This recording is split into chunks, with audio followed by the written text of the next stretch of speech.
Hi, I'm Derek B., editor of the Peru Tribune, back with you today for another edition of Tomorrow's News, our daily video feature in which we tell you a little bit about what to expect in the next day's paper. Today is Thursday, March 27th, 2014, so I'll be telling you what you can read in the Friday, March 28th, 2014 print edition of the Peru Tribune, or online now at perutribune.com. On our lead story, Chad Abshire has a report for us from Miami Circuit Court. He actually had a couple stories from there today. The lead story is about Hogan Moss, who is a Logansport man who pled guilty to shaking his infant daughter while he was at her residence in Bunker Hill. She suffered some brain damage, so very sad case.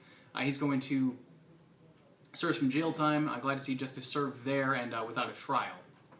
Chad also was in court for the sentencing of Justin Rader, who previously pled guilty to dealing methamphetamine. He'll serve a little bit of jail time, but not as much as was originally suspected. Eric Stoff had our display story today, which was about a child abuse proclamation. April is Child Abuse Prevention Month, and Mayor Jim Walker, the Peru Junior High Choir, and a lot of other folks assembled at the courthouse to ring in that month and talk about how big a problem child abuse is here in this community. And finally on A1, Eric had a preview for us of Guys and Dolls up at North Miami High School. They're performing that show Friday, Saturday, and Sunday, so I hope a lot of folks will get up to see that one. I personally am really excited about it. Guys and Dolls is one of my favorite musicals. Finally, on the sports page, we had two stories from Nick Roby. First, which is a great story, is about Justin Nelp, who is a Peru native, who is now an assistant coach for the Mercer University basketball team that upset Duke in the second round of the NCAA tournament last Friday. We talked to Nelp about his background and about how he felt about that big win for the 14-seeded Bears.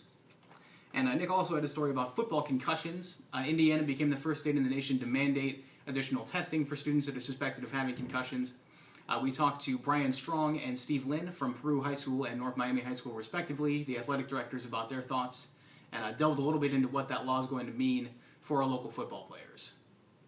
As always, you can find all of those stories in tomorrow's print edition of the Peru Tribune. You can find them online now at perutribune.com, and you can find links to them on our Facebook and Twitter pages, which are both Peru Tribune. Finally, you can find me and all of our reporters on Twitter. Until tomorrow, that's tomorrow's news. I'm Derek B. Have a great Friday.